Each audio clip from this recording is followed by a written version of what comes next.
que oferece sacrifícios e o que não os oferece. O que acontece ao homem bom também acontece ao pecador.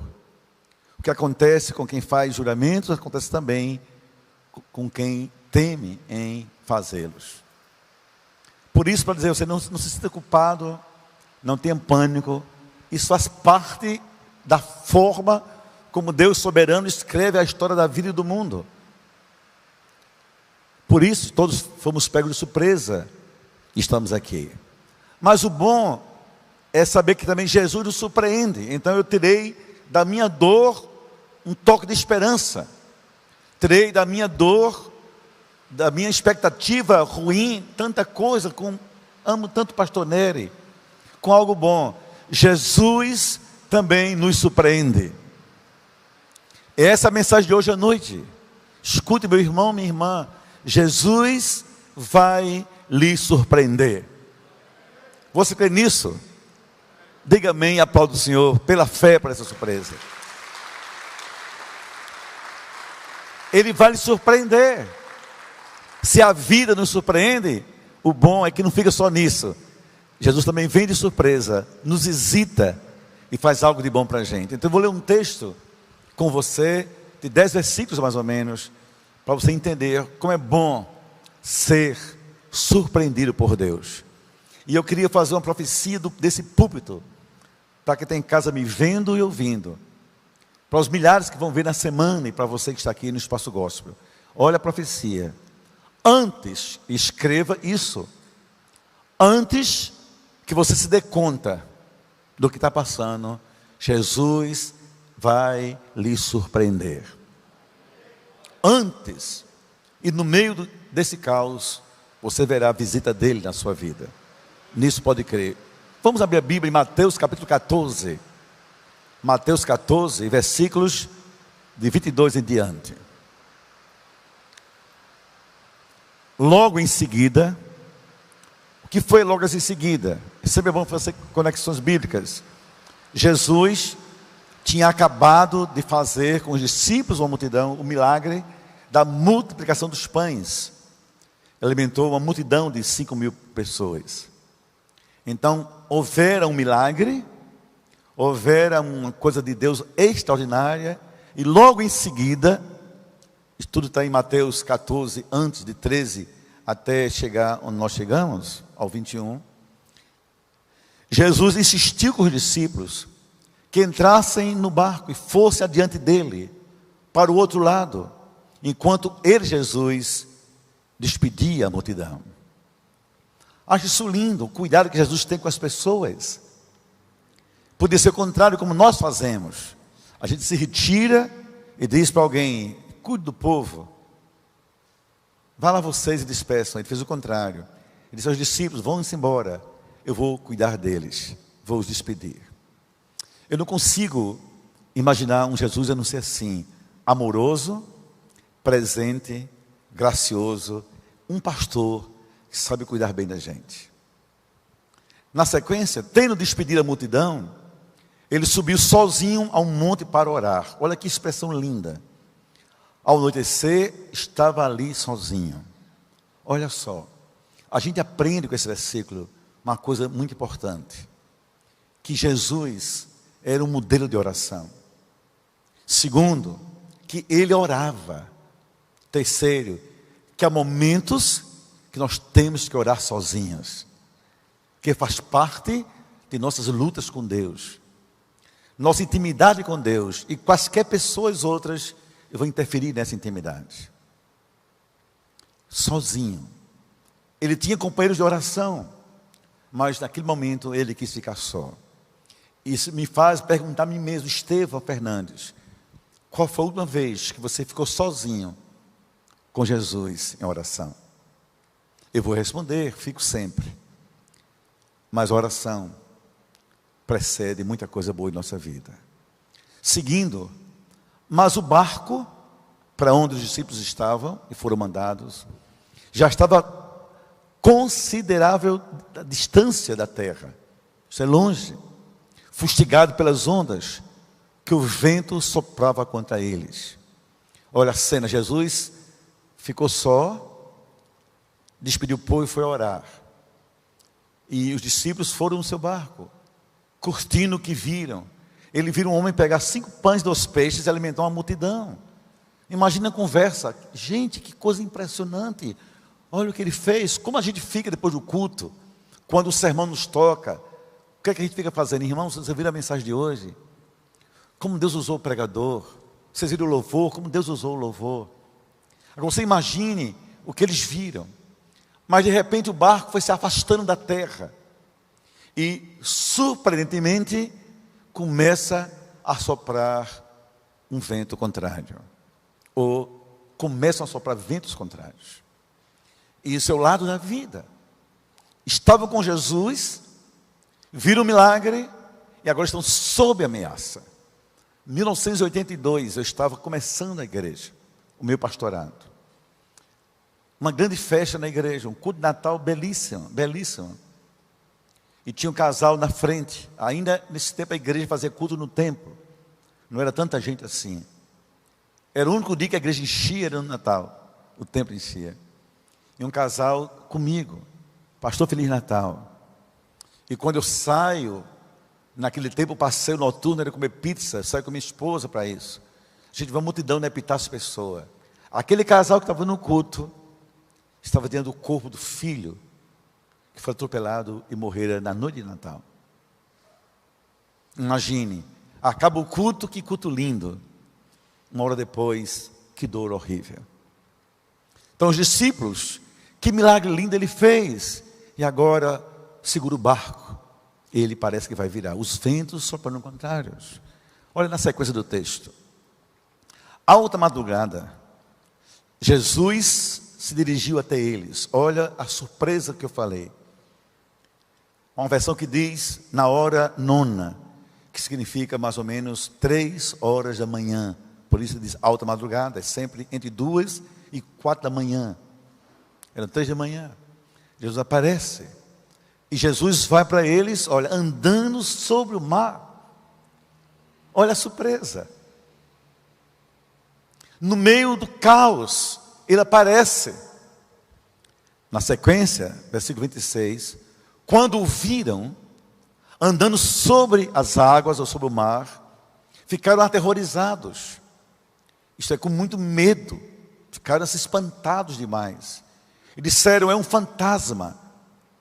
E gritaram de medo. Sabe por quê? Escute bem. Quando nós estamos sob pressão de muitas lutas, a gente perde o senso da realidade. A mente fica desfigurada, desconectada de muitas coisas racionais. E ao invés de ver Jesus, ver um fantasma. A visão fica turva.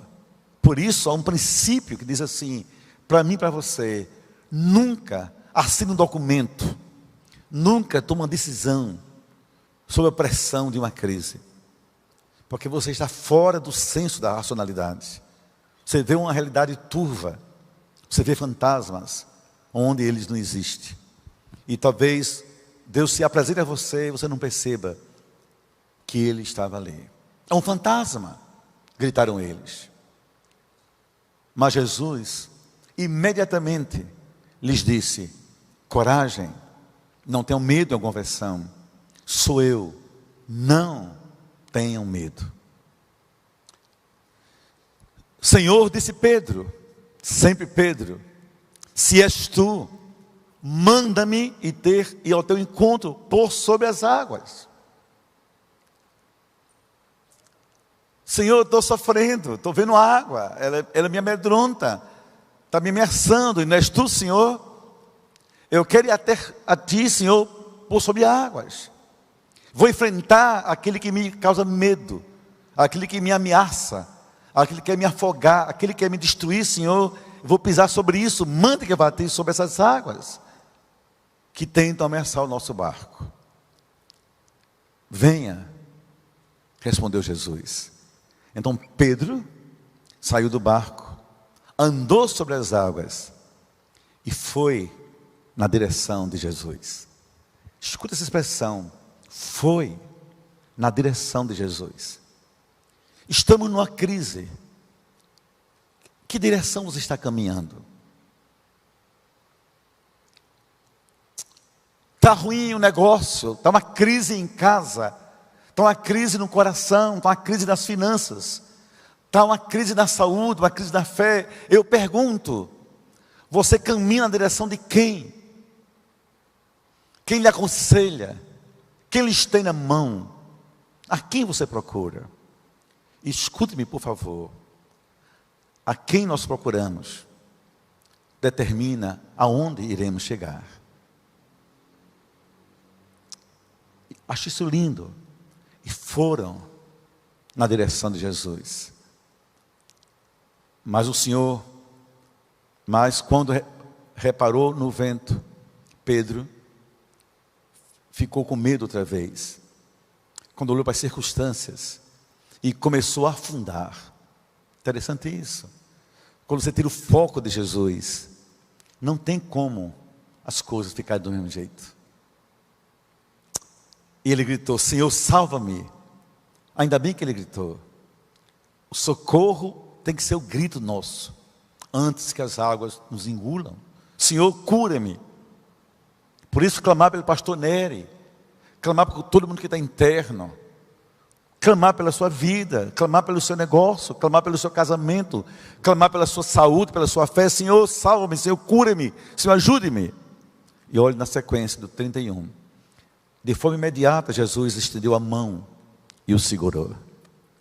Eu disse a você no início, profeticamente, Jesus vai lhe surpreender. Agora escute. E quando você pensar que não, Ele estende a mão para você. Não despreze a mão do Senhor. Essa mão do Senhor vai lhe segurar e vai promover mudanças enormes na sua vida no meio de toda essa crise. Ele disse: homem de pequena fé, por que você duvidou? Quando entraram no barco, o vento então cessou. Versículo 33, e o último diz agora para mim o mais importante. O 33. Vamos colocar na tela, na sequência. Que eles adoraram o Senhor em plena turva. Daqui a pouco o Lucas acha que projeta na tela o Mateus 14, 33. Que eu acho que é o que mais me impressiona, a gente poder adorar a Deus, mesmo em meio a tremenda e grande crise. Irmãos amados, olha só, grandes milagres, grandes bênçãos, grandes livramentos precedem também grandes provações. Agora chegou o 33. Obrigado, Lucas.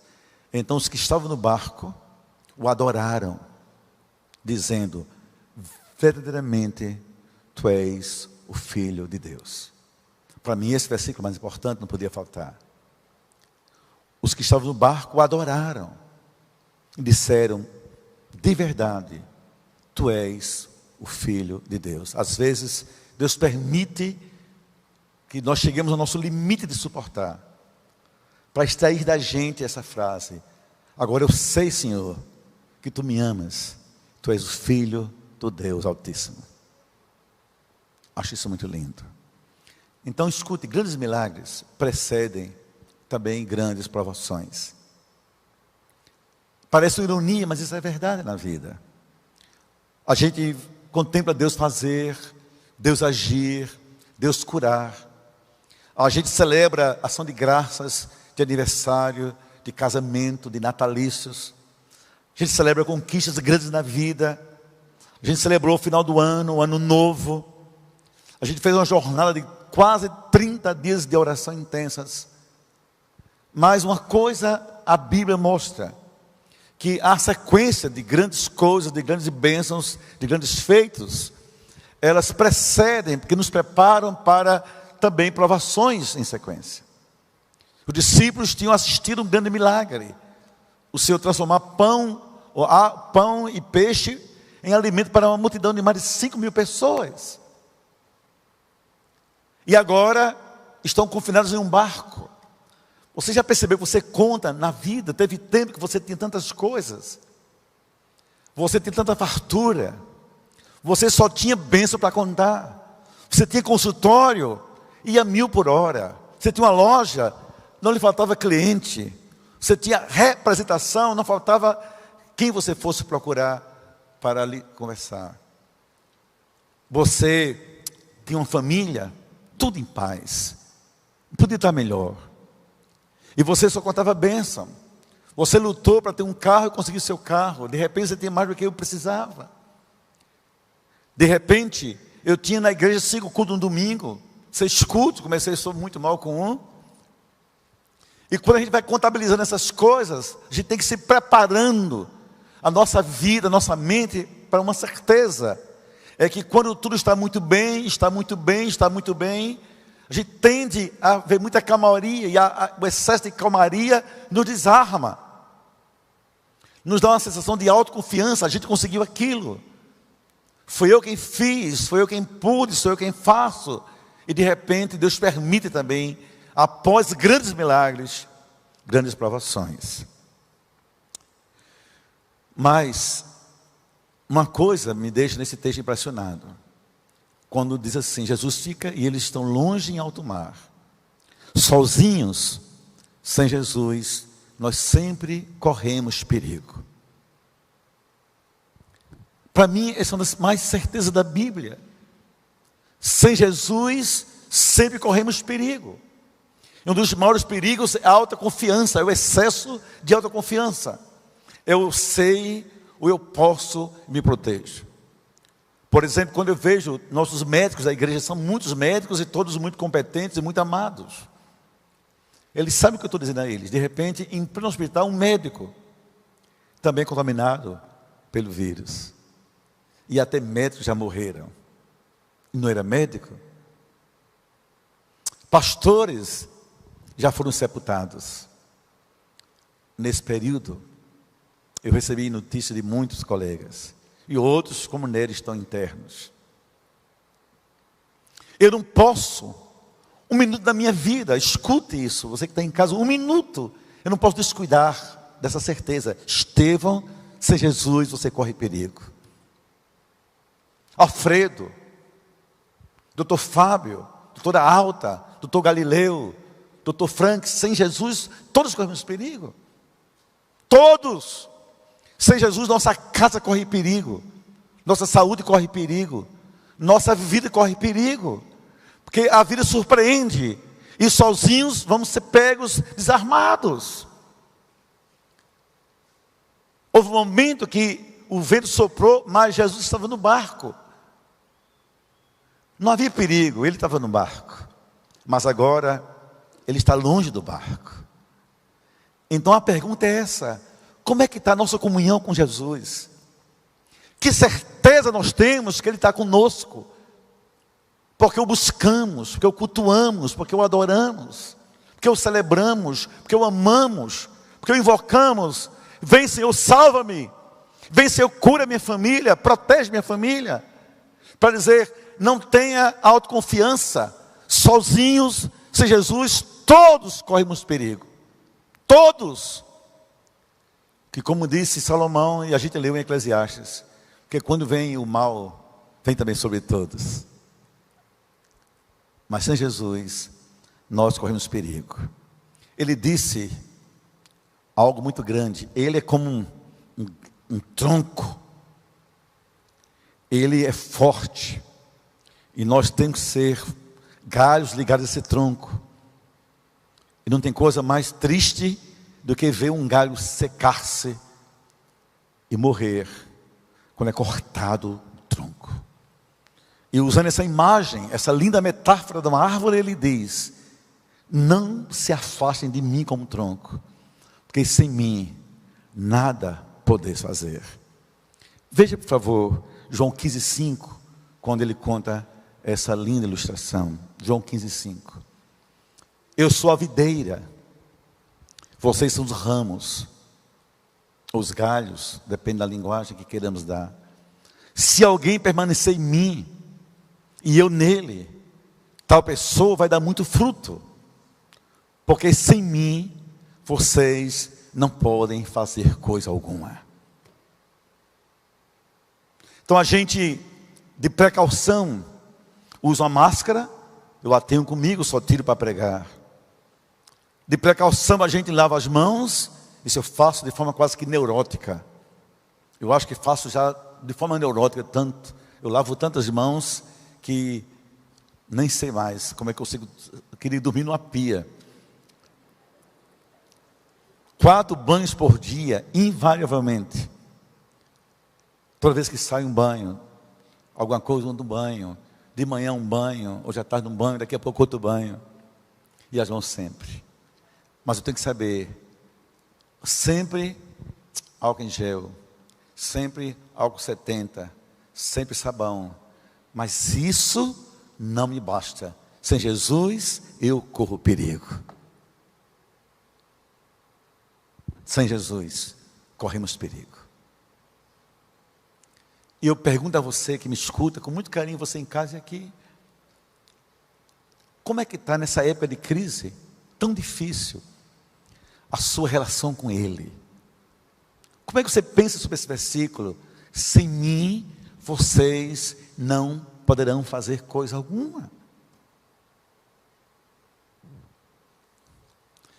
Mas também grandes milagres, grandes bênçãos, são precedidas de orações. Eu vi essa semana um pastor, acho que nas Filipinas, um encontro de pastores, um pastor estrangeiro. Ele deu 5 dicas para nós pastores, era um encontro de pastores, 104 pastores online.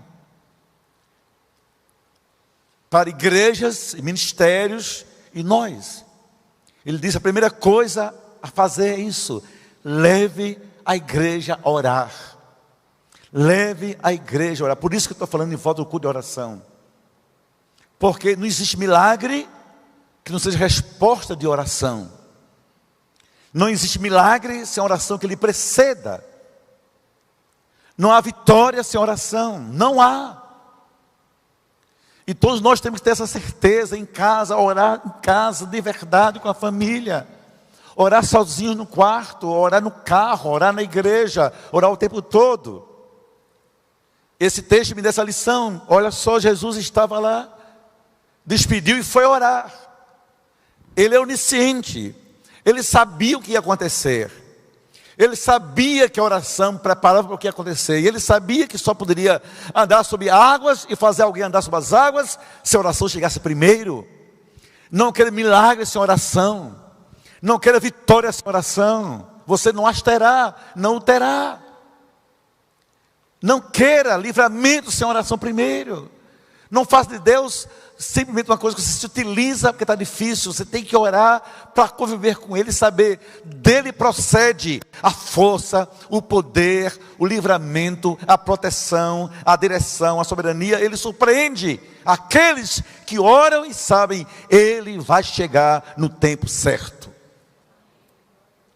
Vamos ver nesse texto que lemos, estamos em Mateus 14, 23, por favor, só para a gente se lembrar desse momento dele. E eu vou seguindo sempre no texto agora. Tendo despedido a multidão, subiu sozinho, por favor, o versículo anterior isso. Subiu sozinho e foi orar. E ao anoitecer estava ali sozinho orando. Olhe bem para mim, eu tenho medo às vezes de fazer algumas coisas que pareça teatralização das coisas. Mas eu gosto de dramatizar minhas verdades.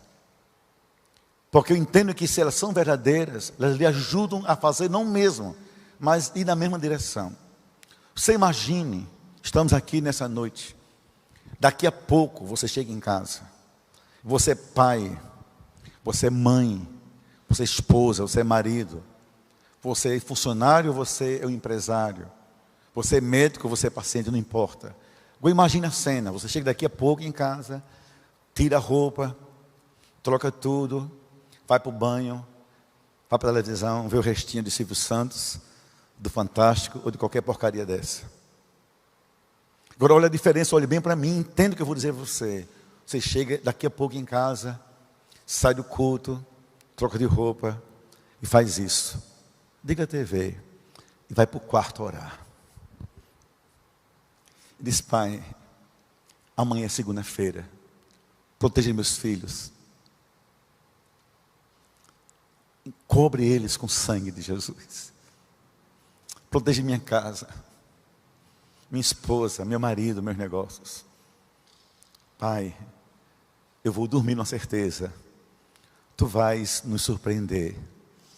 E tu virás em nossa direção. Agora eu pergunto, o que é que você acha que faz efeito? Esquecer de orar? Jogar-se numa poltrona? Ou saber que todo milagre é precedido por muita oração? Livramentos, curas. Muita gente só lembra de orar quando está no vale da sombra da morte. E talvez a oração livrasse muitos desse vale. Por isso, ora sem cessar. Se o Senhor orou, imagina, gente. E Jesus nunca fez nada sem orar. Quando ele foi trazer Lázaro de volta, veja a Bíblia. Ele diz antes de qualquer coisa: Pai, glorifica teu filho, para que teu filho te glorifique a ti, Pai. E ousa gritar a vida depois que clama ao Pai. Veja comigo Lucas 3, 21. Acho lindo esse versículo, esse momento de Jesus, de oração na vida dele. Lucas 3, 21. Quando todo o povo estava se batizando, Jesus sai das águas, né? Esse momento único na vida dele. Ele vai ser recebido pelo Espírito Santo, está ali esperando para lhe confirmar publicamente. Jesus também foi batizado. E enquanto ele estava orando, o céu se abriu. Às vezes a gente não se dá conta desses detalhes bíblicos. Eu disse hoje de manhã, no estudo sobre Pedro, e disse ontem aos jovens, que todo versículo da Bíblia, todo versículo, tem uma palavra, uma frase emblemáticas. Isto é, ali é o segredo de uma virada espiritual. Todo versículo. É só saber olhar com olhos diferentes. E aqui está o segredo. Ele vai ser batizado como todo mundo. Agora, quem dali recebeu o Espírito Santo confirmando? Somente ele. Mas qual foi o segredo? Enquanto ele estava orando, o céu se abriu. É isso que eu lhe profetizo, meu irmão, minha irmã.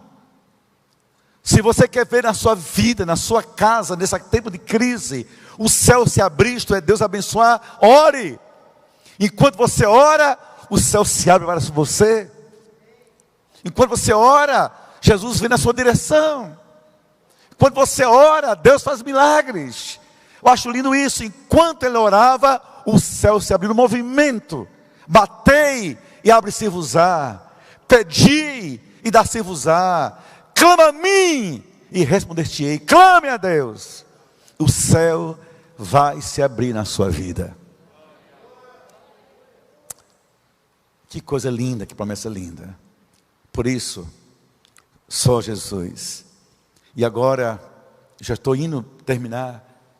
Ele está caminhando sem ninguém saber. E o barco está sendo ameaçado. Olhe para mim.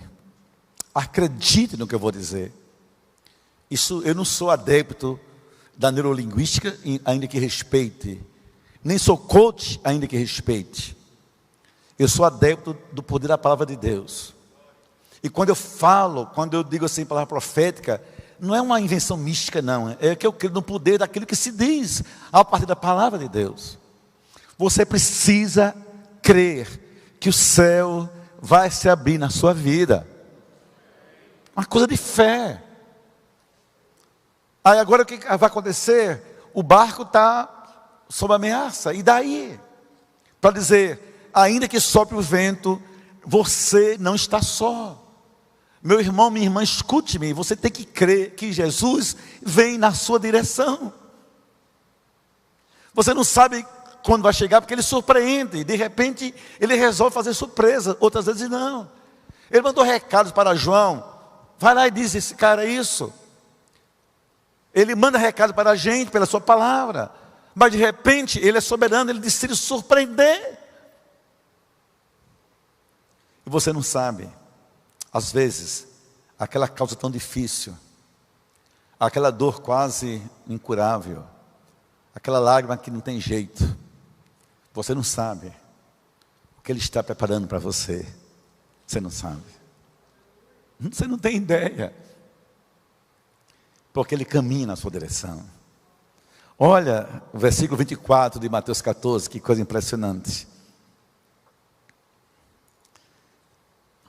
Mas o barco já estava a considerável distância da terra, fustigado pelas ondas, que o vento soprava contra ele. Deixa eu lhes dar um testemunho, e minha esposa está em casa ouvindo esse testemunho. Da sexta para o sábado, nós fomos dormir, era mais ou menos 5 da manhã. Não conseguimos dormir. Estávamos conectados com a Roberta. Nery foi interna. Nery foi para a UTI. O que é que podemos fazer? Nem ela podia vir na nossa casa, nem a gente podia ir lá. Então o barco estava sendo fustigado pelas ondas. Nós perdemos nossa madrugada. No sentido de que não dormimos.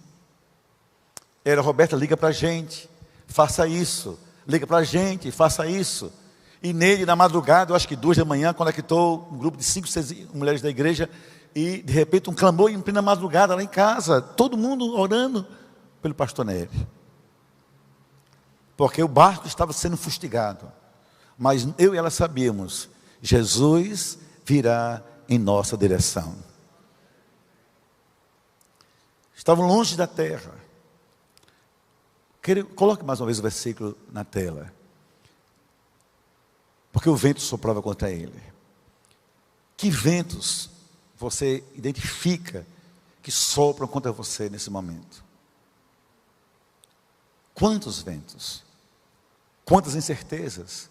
Mas o bonito é o que vem depois. É quando Deus nos surpreende. De repente Jesus aparece. E a visão é turva, mas era Jesus. Olha o que diz o versículo 25, por favor, na sequência do 24.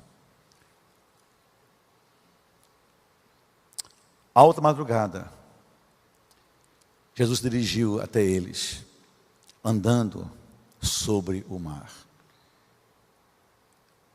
Acho isso lindo. A gente tem uma nova visão de Deus. Quem é esse? É um fantasma? Você já pensou às vezes, você diz, Deus se esqueceu de mim, Deus me abandonou, cadê Deus? Você não consegue enxergar a mão dele, você não consegue enxergar o detalhe dele, nas coisas mínimas da vida, até da enfermidade, em tudo dai graças. Você não consegue enxergar a linguagem dele entre lágrimas, mas ele está dizendo alguma coisa. Você não pode dizer que é um fantasma, é Jesus. É Jesus. Em plena madrugada, é Jesus. Às vezes a gente perde o sono, é Jesus dizendo, vem orar um pouco mais comigo. Você não entende, estava dormindo, acordou, era Jesus na madrugada, na sua vida, na sua casa. Ore para o seu filho, ore pelo seu lar, ore pela sua vida, ore pela igreja, pelo seu ministério. É Jesus, não é fantasma, é Jesus. Quantas e quantas noites você e eu perdemos, no sentido de que nos acordamos, mas era Ele, dizendo, vem e caminha sobre as águas. Só que os discípulos estavam acostumados a ver Jesus na terra e nunca o viram no mar. Que surpresa grande. Nós corremos um risco. O costume religioso, os hábitos religiosos são perigosíssimos. Perigosíssimos. Você se acostuma a um jeito de orar, onde Deus se revela diferente. Você diz, eu não estou acostumado com isso. Como é que eu ia saber que era o Espírito Santo se eu me acostumei a orar dessa maneira? Não é meu costume. Agora vamos trazer para a gente para encerrar. Nós éramos acostumados a ver Jesus no templo, nos cultos. Olha como ele falou. Olha que bênção. A gente via decisões, consagrações, respostas, que maravilha. Nossos olhos se habituaram a vê-lo no templo. Nos cultos de oração, olha como ele falou hoje à noite. 3 irmãs, 4 irmãs, 5 irmãs, e veio Jesus visitou, você disse, olha como hoje à noite ele operou. Você se acostumou a vê-lo nos ciclos de oração, nas vigílias pela cidade. Você não perdia uma. Olha nessa madrugada como ele fez coisas. Só que isso parou. Templos templos fecharam, vigílias cessaram, e os cultos também agora mudaram. Jesus, ele só viu na terra, como enxergá-lo no mar? Agora, a coisa mudou, o barco é a sua casa. Escute, Deus colocou você na sua casa, no alto mar da sua família. Ali é o barco da sua vida agora. Aprenda a ver Jesus lá agora. Não é mais no templo. E talvez por alguns anos nunca mais tenhamos nas igrejas do mundo cultos presenciais plenos. Talvez não tenhamos. Então o Espírito Santo nos convida a enxergarmos Jesus sobre as águas. Não mais na terra, sobre as águas. Ele vira para a nossa casa sobre as águas. Sobre novas formas de se manifestar, se revelar. Esse é o segredo dessa lição. Porque eu dizia, eu vou para a igreja ouvir Jesus. Eu vou para o culto de oração, orar com Jesus, falar com Jesus. Vou à vigília, me encontrar com Jesus. Mas não tem mais vigília, não tem mais culto de oração. E agora? Ele não foi embora. 4 meses se passaram, mas Deus não mudou. O mundo mudou, Deus não. Ele ainda vem ao nosso encontro, ainda se revela. E agora era sobre as águas. As águas que ameaçavam o barco eram as águas que traziam Jesus andando sobre elas. Quando ele entra em nossa história, aquele que nos ameaça é o que ele usa para nos dar paz. E ele grita: não temas, sou eu. Escuta uma coisa, deixa eu dizer uma outra profecia, muito corajosa minha. Você tem vivido esse tempo, coisas que você jamais viveu antes de ser crente, ou de ser crente. Sua fé tem sido tão testada como nunca foi antes. E você vai ter visão de Jesus nesses tempos, como nunca teve na sua vida. Esse tempo de confinamento vai lhe ajudar a ser mais crente, abrir os olhos e ver Jesus de longe. E dizer: é Ele, não fantasma, é Ele. Se você observar, esse tempo lhe fez crescer, está lhe transformando, lhe abrindo os olhos. 4 meses, mas 4 meses que você está enxergando Deus de forma mais nítida. Eu digo a vocês, nós espiritualmente, eu pelo menos digo a vocês com certeza, vamos ter saudade desse tempo. Não do vírus, mas do tempo que pudemos gastar com Jesus em nossa casa. Eu nunca li tanta Bíblia, nunca escrevi tanto sobre a Bíblia, nunca fiz tanta pesquisa bíblica, nunca virei madrugadas como estou vivendo. Porque estou querendo ver Jesus, literalmente vindo sobre as águas, aquelas do mar ou dos mares da minha vida. E é uma quebra de paradigma. Você que está em casa, está vendo Jesus aí na sua casa? Todo dia Ele vai em seu encontro. Vai demorar a ser nos cultos, nos templos. Mas com certeza, Ele não mudou. Porque hoje o barco é a nossa casa. Há um convite que Ele fez a um homem, um convite pedido. Um homem ímpio, para salvá-lo. Que eu queria usar para que a gente fizesse para Ele, ou permitisse a Ele também fazer para a gente. Abra a Bíblia, por favor, em Lucas 19, versículo 5.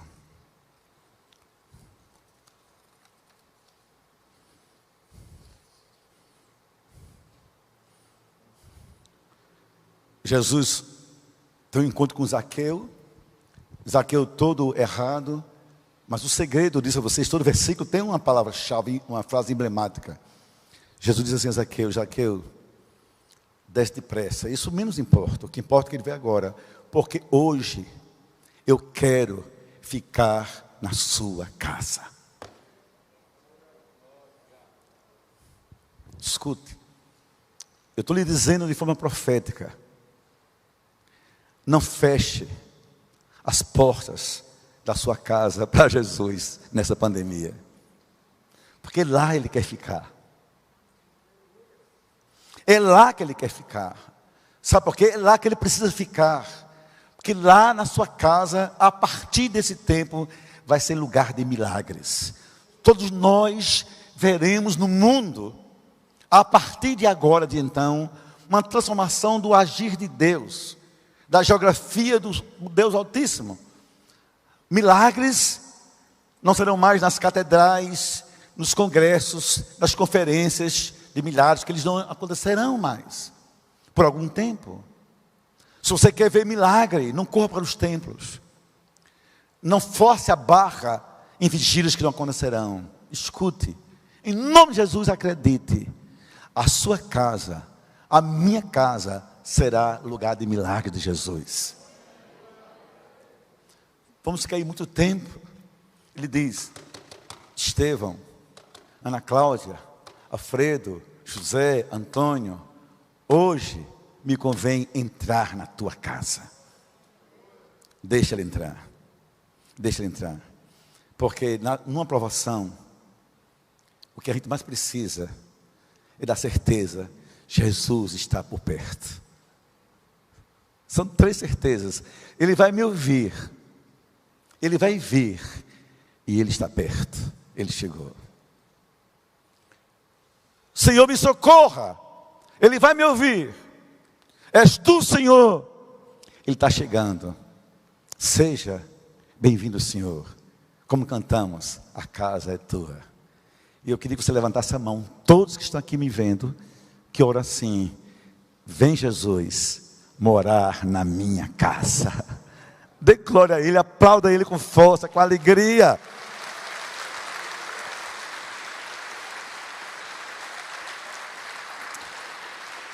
A gente aprende que durante uma provação, a gente tem que lidar com a questão, o sobrenatural de Deus. Irmãos, eu não estou aqui por brincadeira. Eu vou contar a vocês uma fraqueza minha. Fraqueza ninguém conta, ainda mais no YouTube. Mas todo dia, eu morro de medo desse vírus. Pense num cara medroso. Todos os dias. Tem dia que nem perto nele eu chego muito. Se ela dá um espirro, eu vou para a sala. Mas nem um domingo eu faltei à igreja. Desde março. Nenhum. De manhã e de noite. Nos sábados, quando pude e foi preciso, já sendo com a juventude. Porque eu sou engraçadinho, não. Porque eu sou ousado, não. É porque eu creio que na provação se manifesta o sobrenatural de Deus. Deus é quem cuida de mim. E vai cuidar de você. Quem quer dizer andar sobre as águas? É milagre. Quem anda sobre águas? E você vai fazer como ele disse a Pedro: vem Pedro, anda sobre as águas. Quer dizer, Pedro, experimenta o meu poder sobrenatural. Ouse crer em Jesus. Ele diz aos discípulos, diz a mim e a você: não tenha medo, sou eu. Imagina um filho no escuro, alguém bate, e a criança, quem é? Do outro lado da voz: filho, não tenha medo, é seu pai, é sua mãe. Ele diz para você que me escuta em casa aqui: não tenha medo, sou eu. Glória a Deus por isso. Não tenha medo, sou eu. Porque em todo milagre o que a gente precisa é da presença dEle. É da voz dEle. Para dizer: eu vou lhe cuidar, eu vou lhe curar, eu vou lhe proteger, vou lhe abençoar, eu vou lhe segurar, vou lhe abrir portas. Os ventos estão soprando, eu estou vendo, eu sou o Senhor dos ventos. Mas não tenha medo, sou eu. 4 meses se passaram. E eu me lembrei, estou agora usando dos últimos versículos para a gente orar. Que quando Jesus, só me lembrei uma matemática simples. Quando ele junta os discípulos. João capítulo 4, versículo 35. Ele diz assim: já se passaram 4 meses. E agora é o tempo da ceifa. Vocês não dizem que daqui a 4 meses haverá uma colheita? Isso aqui é uma colheita, mas ele diz: abram os olhos e vejam os campos. Diz na versão da Sociedade Bíblica: levante os olhos e veja. Levante seus olhos da fé e veja. É Ele vindo na sua direção.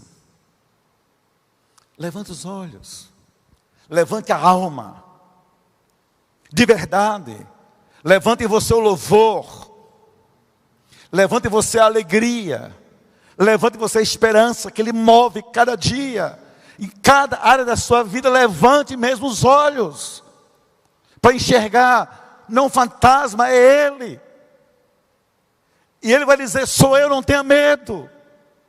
Ele sim, que vem hoje à noite ao nosso encontro e diz: não tenha medo. E eu peço que todos nós façamos o que o salmista pediu. Se nós fizermos isso, a gente vai sair daqui de cabeça erguida, em plena escuridão.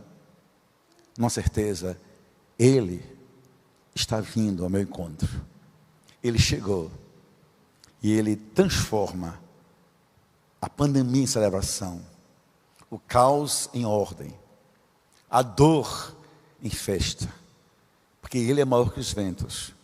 E nem o Covid-19, nem vírus nenhum nesse mundo, nem doença alguma nesse mundo, nem poder algum nesse mundo, nem potestade alguma nesse mundo, ninguém nesse mundo e nada é maior que o nome do nosso Senhor Jesus Cristo. Nada, nada. Ele disse: todo poder me foi dado nos céus e na terra, apenas não tenha medo. Que conselho eu dou para a gente orar? É tão lindo que eu quero que a gente ore em pé. Por favor, fique em pé para ler comigo. Salmo 121, versículos 1 e 2. Levanto os meus olhos para os montes. De onde virá meu socorro? De onde virá? Que diz o salmista: o meu socorro vem do Senhor, que fez os céus e a terra. Não é fantasma, é Ele. É Ele. Escute, estenda as suas mãos. As duas. Estenda as suas mãos. Você crê que esse livro é verdadeiro? Sim ou não? Então escute, creia. Jesus vai lhe surpreender em breve. E quem sabe nessa madrugada, na hora nona, Ele vai lhe acordar, dizer: não tenha medo do que você está passando, sou eu. Sou eu na sua vida. Eu cheguei para acalmar essas águas, segurar o seu barco. Não tenha medo, sou eu. Que o Senhor nos abençoe e que a gente aprenda a olhar para cima e dizer: é o Senhor, é o Senhor. Porque se a vida nos surpreende, Jesus surpreende mais ainda. A vida traz dor, Jesus traz alegria. A vida fecha portas, Jesus bate na porta e entra. A vida fere, Jesus cura. A vida nos derruba, Ele nos levanta e pede. Levante os seus olhos e diga: de onde vem meu socorro? Vem do Senhor. Não fantasma, meu Senhor. Eu não vou ter medo. Pai, obrigado, Senhor, pelo teu povo aqui, pela tua palavra aqui, Senhor, poderosa e eficaz. E obrigado, Senhor, pela certeza que eu tenho de dizer isso. Tu virás ao nosso encontro. Tu já caminhas sobre as águas ao nosso encontro. Nós não vamos afundar.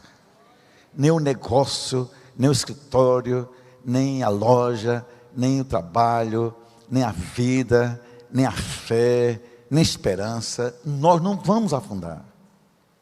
Tu tens poder sobre os ventos contrários, Senhor. E a tua presença é tudo que queremos nessa hora. Que quando tu chegas, vem o socorro, vem o livramento, vem a cura e vem a paz. Senhor, que teu povo entenda isso nessa semana e caminhe na certeza: Ele virá sobre as águas. E o profeta diz ao Pai, tu virás, de onde a gente não imagina. Tu dirás o que nós queremos, porque precisamos ouvir. E tu farás coisas grandes em nossa vida.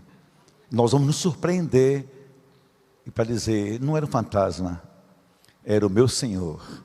E o meu Senhor sempre chega na hora certa. Assim vai ser, em nome do Pai, do Filho, do Espírito Santo. Amém.